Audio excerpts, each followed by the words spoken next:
Hello friends, ഞാൻ baby Joseph. ചക്കക്കുരു കൊണ്ടുള്ള ഒരു വട ഉണ്ടാക്കാനാണ് വിചാരിക്കുന്നത്. അതെങ്ങനെയെന്ന് നോക്കാം. പ്രധാന ഐറ്റമായ ചക്കക്കുരു ഞാൻ മുകളത്തെ തൊലി കളഞ്ഞിട്ടുണ്ട്. ചുമന്ന തൊലി കളഞ്ഞിട്ടില്ല. അങ്ങനെ ഒരു പ്രഷർ കുക്കറിൽ ഒരു വിസിലടിച്ച് വെച്ചിരിക്കുന്നതാണ്. കടലമാവ് അത് ഞാനൊരു 250 ഗ്രാമിൻ്റെ പാക്കറ്റ് പൊട്ടിച്ച് വെച്ചിട്ടുണ്ട്. എത്ര ഉണ്ടാവുമെന്ന് ഉപയോഗിക്കേണ്ടി വരുമെന്ന് എനിക്കറിയില്ല. ഉള്ളിയുടെ നനവ് പ്രകാരം നമ്മളത് ഉപയോഗിക്കേണ്ടി വരും. പിന്നെ ചുമന്നുള്ളി ഒരു 3/4 കപ്പോളം ഉണ്ട്. ഒരു 100 ഗ്രാം അരിഞ്ഞ് വെച്ചിട്ടുണ്ട്. പച്ചമുളക് ഒരു 7 എണ്ണം അരിഞ്ഞ് വെച്ചിട്ടുണ്ട്. കുറച്ച് ഇഞ്ചി ചെറുതായി അരിഞ്ഞിട്ടുണ്ട്. ഒരു 4 തണ്ട് കറിവേപ്പില ചെറുതായി അരിഞ്ഞ് വെച്ചിട്ടുണ്ട്. പിന്നെ ഉപ്പ്, കുറച്ച് ചതച്ച മുളക് എടുത്തിട്ടുണ്ട്. പിന്നെ വറുക്കാൻ പാകത്തിന് നമുക്ക് വെളിച്ചെണ്ണ ഉപയോഗിച്ചിട്ടുണ്ട്. ഇതൊക്കെയാണ് നമുക്ക് ആവശ്യമുള്ളൂ. പിന്നെ ഓരോ ചക്കക്കുരുവും നമ്മൾ ചെറുതായിട്ടൊന്ന് ഇങ്ങനെ പൊങ്ങി വന്ന വല്ല ചുമന്ന ഇതുണ്ടെങ്കിൽ ഒന്ന് കളഞ്ഞിട്ട് ഇങ്ങനെ 3ആക്കി മുറിച്ചിടുക. കൂടുതലൊന്നും കളയണ്ട. അങ്ങനെ പൊങ്ങി ചുവന്ന തൊലി നിൽക്കുന്നുണ്ടെങ്കിൽ അത് മാത്രം ഒന്ന് കളയാനുള്ളൂ. ചുവന്ന തൊലി വേണമെന്നാണ് നമ്മുടെ വൈദ്യന്മാരൊക്കെ പറയുന്നത്. ചുവന്ന തൊലി കഴിക്കുന്നത് വളരെ നല്ലതാണ്. ചക്കക്കുരു കളയരുത് എന്നൊക്കെയല്ലേ പറയണേ. അപ്പം ഞാൻ ഇതേപോലെ അരിഞ്ഞിടട്ടെ. ഞാൻ ചക്കക്കുരുവൊക്കെ ചെറിയ പീസുകളാക്കി ഒരു ഇത്ര മാത്രം ചുമന്ന തൊലി ഞാൻ കളഞ്ഞിട്ടുള്ളൂ. പിന്നെ തൊലിയൊന്നും അധികം പൊങ്ങിയിട്ടില്ല. ചുമന്ന തൊലിയൊക്കെ അതിൽ തന്നെ ഉണ്ട്. ഇനി മിക്സിയിലൊന്ന് എല്ലാവരും കൂടി നമുക്ക് അടിച്ച് എടുക്കണം. അതിന് കുറച്ച് ചക്കക്കുരു ഇടാം. ഒരു 2-3 പ്രാവശ്യമായിട്ട് അടിച്ചെടുക്കേണ്ടി വരും. എല്ലാ ഇൻഗ്രീഡിയൻസും അതിൻ്റെ കൂടെ കുറച്ച് ചേർത്ത് ഉള്ളി, മുളക്, ഇഞ്ചി, വേപ്പില ഇത്ര ഐറ്റംസ് ഇട്ടിട്ട് നമ്മൾ അടിച്ചെടുക്കണം.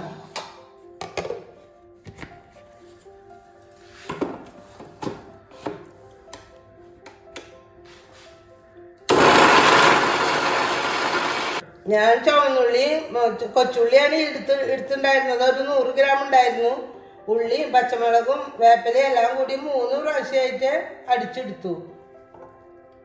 ജ്യൂസറിലല്ല, നമ്മുടെ മീഡിയം ടൈപ്പ് നമ്മുടെ വെള്ളം ഒഴിക്കാണ്ട് തേങ്ങയൊക്കെ അരക്കണ മിക്സി ഭാഗത്താണ് ഞാൻ അരച്ചെടുത്തത്. ഇനി ഉപ്പിട്ടിട്ടാണ് ഞാൻ ഇത് ഒരു പ്രാവശ്യം ഒരു വിസിലടിച്ചത് പ്രഷർ കുക്കറിൽ. അതിന് ശേഷമാണ് ഞാൻ ഇത് ഉണ്ടാക്കാൻ കൊണ്ടുവന്നുള്ളത്. അതിലേക്ക് നമ്മൾ കുറച്ച് കടലമാവ് ഇടണം. ഇതൊന്ന് പിടുത്തം കിട്ടാൻ വേണ്ടിയിട്ടാണ്. ഒരു 250 കടലമാവിന് എടുത്ത് വെച്ചിട്ടുണ്ട്.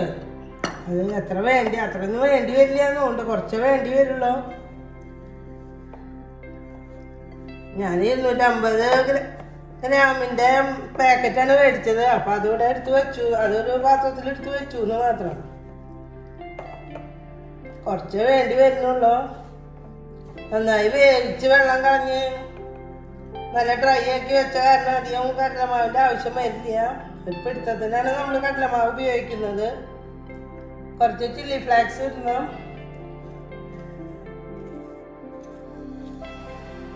2 സ്പൂൺ മതിയാവും. ചക്കക്കുരുവിൻ്റെ വെയിറ്റ് പറയാമെങ്കിൽ ഞാൻ നോക്കിയിട്ടില്ല.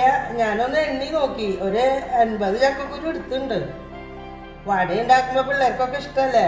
അപ്പോൾ കുറച്ച് എണ്ണ ഉണ്ടായിക്കോട്ടെ എന്ന് വിചാരിച്ച് ഒരു കണക്കിന് എടുത്ത് വെച്ചതാണ്. വെറുതെ ഒന്ന് നോക്കിയപ്പോൾ ഒരു 80 എണ്ണ ഉണ്ടായിരുന്നു.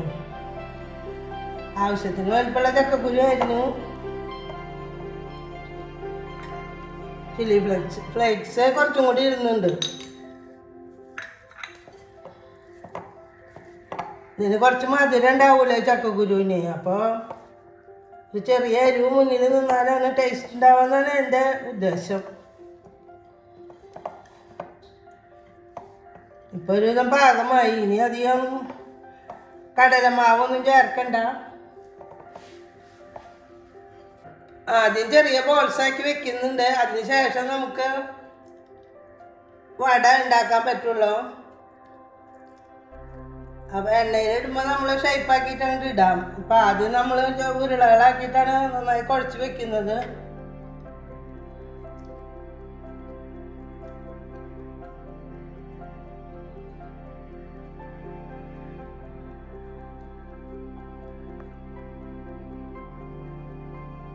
ഞാൻ കുറച്ച് ഉരുളകളാക്കി ആദ്യം വെച്ചിട്ടുണ്ടായിരുന്നു. പിന്നെ ഇപ്പൊ ഞാൻ കുറച്ച് ഷേപ്പാക്കി വെക്കാണ്. ഇതാണ് വടയുടെ ഷേപ്പ് ഞാൻ ചെയ്യുന്നത്.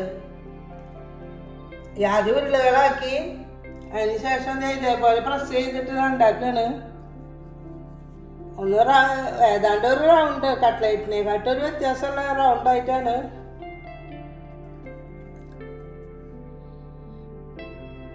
ഇതാണ് എൻ്റെ ഷേപ്പ്. അത് ഉടനെ തന്നെ ഉണ്ടാക്കാണ്. ആദ്യം ഞാൻ ഉരുട്ടി വെച്ചതുണ്ട്, അതും കൂടി എനിക്ക് ഷേപ്പാക്കാണ്ട്. ഒരു 10 ഉണ്ട് ഷേപ്പാക്കാൻ. ഇത്രയും കൂടി നമ്മുടെ ഷേപ്പാക്കൽ കഴിയും. നമ്മൾ പാൻ വെച്ചു, അതിലേക്ക് എണ്ണ ഒഴിക്കുകയാണ്.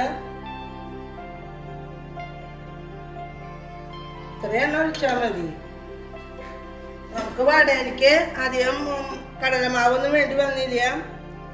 ഞാൻ 250 ഗ്രാം വരെ ഒഴിച്ചെങ്കിലും ആകെ ഒരു 1/2 കപ്പ് കടലമാവ് എനിക്ക് വേണ്ടി വന്നുള്ളൂ. സവോളയ്ക്ക് വെച്ചാൽ നമ്മൾ സാധാരണ ഇങ്ങനെ വെള്ളം ഇങ്ങനെ കിരിഞ്ഞ് വരും.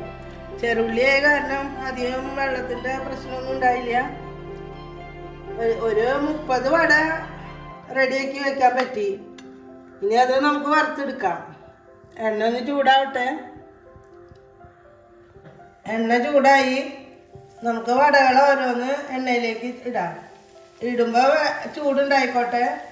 നമ്മളെല്ലാ വടകളും ഇട്ട് കഴിഞ്ഞാൽ ഒന്ന് ചെറുതാക്കി ചുരുക്കണം. പിന്നെ ചൂട് കുറച്ച് കുറവ് മതി. പിന്നെ ഏതാണ്ട് മൊരിച്ചിലാവുമ്പോൾ നമുക്ക് ചൂടൊന്ന് കൂട്ടിയെടുക്കാം. അപ്പം എണ്ണ കുടിക്കൂല, ഉള്ളു വേവുകയും ചെയ്യും.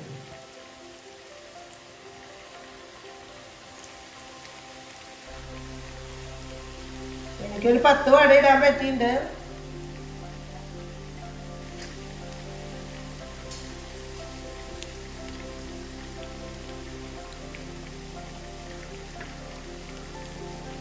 നമ്മുടെ വട മറിച്ചിടാറായി. തീരെ ഒട്ടിപ്പിടിക്കുന്നൊന്നുമില്ല, പൊട്ടൊന്നുമില്ല, നല്ല വൃത്തിയായിട്ട് കിട്ടിയിട്ടുണ്ട്.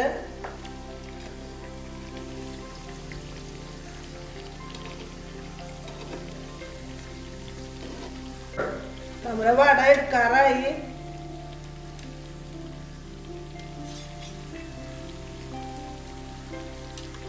ഞാനൊരു പ്ലേറ്റില് ടിഷ്യൂ വെച്ചിട്ടുണ്ട്.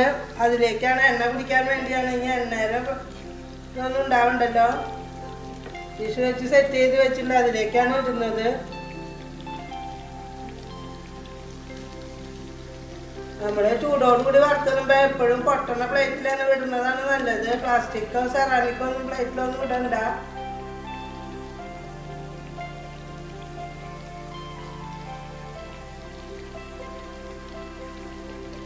പ്ലാസ്റ്റിക്കും പിന്നെ അതൊക്കെ എപ്പോഴും പാത്രത്തിൻ്റെ ഷേപ്പ് തന്നെ മാറും ചിലപ്പോൾ ഈ ചൂടുള്ളത് ഇടുമ്പോൾ.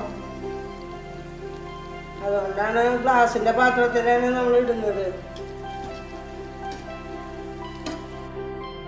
നമ്മുടെ സ്വാദിഷ്ടമായ ചക്കക്കുരു സ്നാക്സ് ഉണ്ടാക്കി കഴിഞ്ഞു. എല്ലാവരും ഉണ്ടാക്കി നോക്കണം. ചക്കക്കുരു ആകുമ്പോൾ മക്കളൊന്നും ചിലപ്പോൾ കഴിച്ചൊന്നും വരില്ല. വടയാകുമ്പോൾ എല്ലാവരും കഴിക്കും. ഈ സ്നാക്സ് എല്ലാവർക്കും ഇഷ്ടപ്പെടും. എല്ലാവരും ഉണ്ടാക്കി നോക്കണം. നല്ല ടേസ്റ്റ് ആയിട്ടുണ്ട്. ഷെയർ ചെയ്യണം, സബ്സ്ക്രൈബ് ചെയ്യണം. Thank you.